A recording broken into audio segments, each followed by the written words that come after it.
pasasalamat sa ating magigiting, magaganda, at talaga namang napakasipag ng mga bantay bayan. Isang maganda at mapagpalang hapon lungsod ng Mandaluyong ngayong araw. Kikilalanin natin ang mga natatanging bantay bayan ng ating lungsod. Mga kaibigan, in celebration pa rin ng ating Liberation Day and Cityhood Anniversary, handog pa rin ito ni Mayor Ben Abalos. Kasama rin natin ang ating mga City Councilors sa panguna ng ating City Councilors Vice Mayor Anthony Suba. Yes, at mga kaibigan, kasama rin natin ngayon ang ating mga masisipag na barangay captain ng ating lungsod.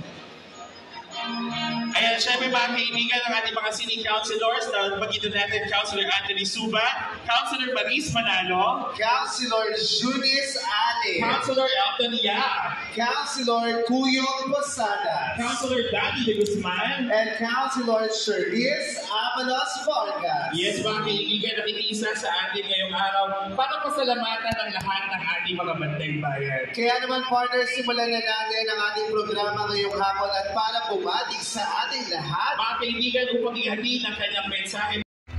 Thank you, Papendino. Magandang hapon po sa inyong lahat. Magandang hapon, Bantay Bayan! Magandang hapon!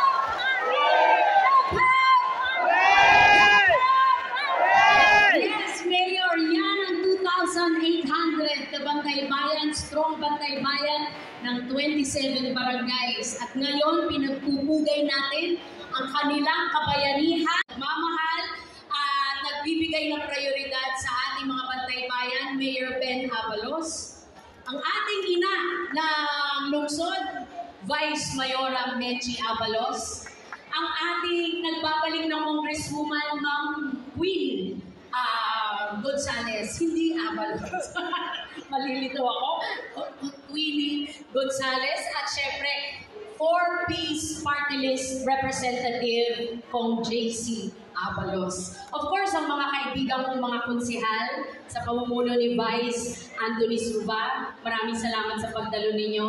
At ang aking mga minamahal na kapitan, nakagabi pa, at hanggang bukas ay walang tulog.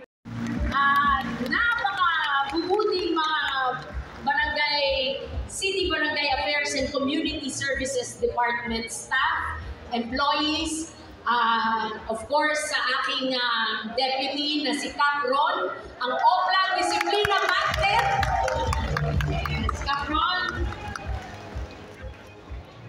At kilala ko, pinagpupugay ko kasama ang opisina ng Liga. At pwede ba namin imbitahan ang presidente ng Liga ng mga Barangay para lang bigyan natin ng pagpupugay ang lahat ng mga nagpapakahirap sa ating mga Bantay Bayan. Mayor, ang aming City Barangay Affairs and Community Service Ben Abalos, sa ating pong congressman ng 4-piece JC Abalos, of course sa ating pong congresswoman na nire-represent si Kong Boyet, Congresswoman Queenie Gonzales, and of course sabi nga nila babalik na Vice Mayor Anthony Suba. Sa lahat ng mga konsehal, baka hinahanap po ninyo, take note lang, baka hinahanap ninyo yung mga konsehal ng District 2.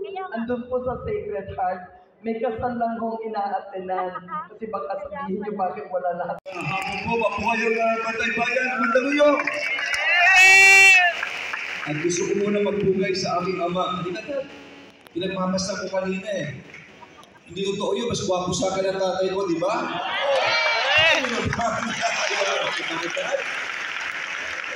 Pinagmamasa ko kanina, ang daming spotlight na. Kailangan talaga puro spotlight na. Pinagmamasa ko, Dad, mukhang pumapayat. Sabi ko, Menchi, parang pumapayat. Alam mo sabi sa akin ni Menchi? Benha, kinakampanya ka ng dati, Luzon, Visayas, Mindanao, kaya pumapayat. Mahal na mahal ako. Pero pala ito, nabababae lang ito eh. At hinahanap pagka 75 at 80 years old. Ha? Dito muna ako sa ibabaw, ha?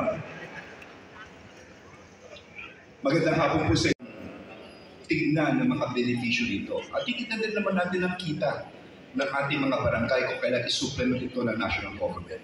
Well, yung dati ko, buong buhay ko, pinendo na eh. Kaya wala na akong masasabi sa inyo. Nakita niyo yung mga awards na ginawa natin. Ayan na guys, susunod kayo, Bantay Bayan.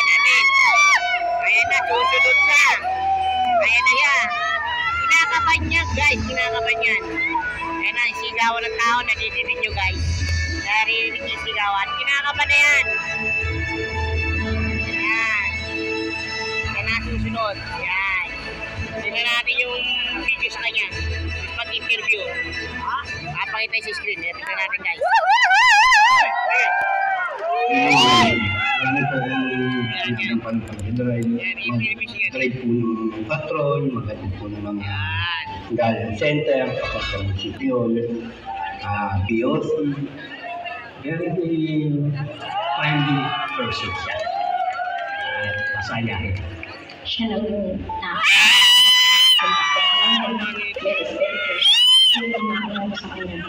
Masyado siyang mahilig tumulong kahit na nag-aano na sa kanya yung napapahama na siya.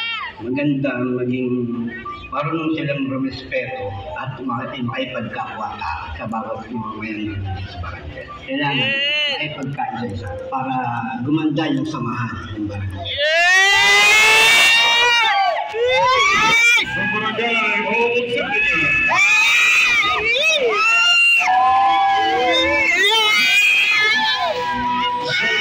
It's going to be Captain Alex Lacson.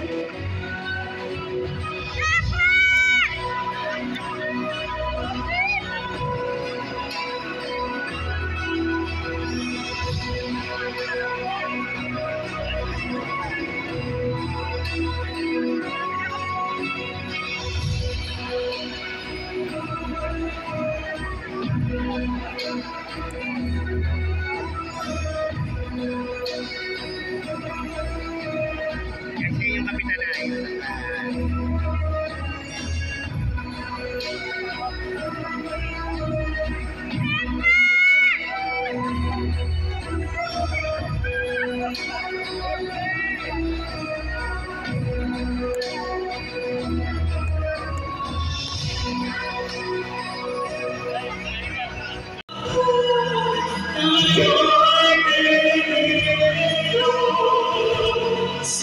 Sa pag-ibig ko sa